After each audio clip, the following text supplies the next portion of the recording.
So where this fits in the evolution of data processing, so where a GPU accelerated database fits in, is as follows. So the patterns of large-scale data warehousing, obviously well established, lots of methodology and practice developed on data warehousing.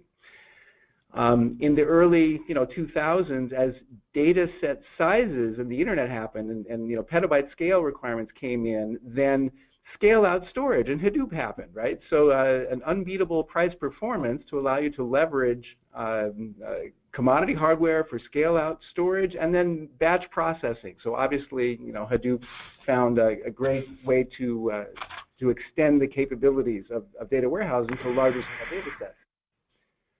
More recently then, as memory became cheaper and much more available, then the prospect of doing large-scale in-memory processing also became available. Products like SAP's HANA, more recently MemSQL, entered the market. And at this point then, one could observe that networks are ubiquitously fast. 10 gig is common, if not, InfiniBand.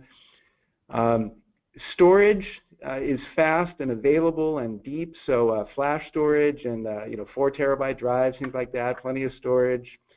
Memory is now available. It's not unusual to have 512 gigs or a terabyte of RAM in a machine. So at the point where those limits are removed, traditional, existing, including in-memory databases reveal themselves to be compute-bound.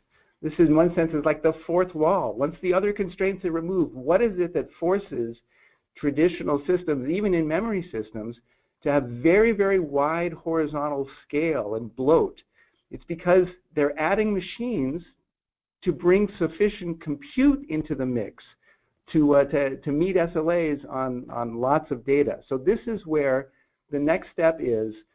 Kinetica's product is designed from the beginning to exploit the massive compute, the massive compute capability provided by GPUs. So these are very compute-dense devices.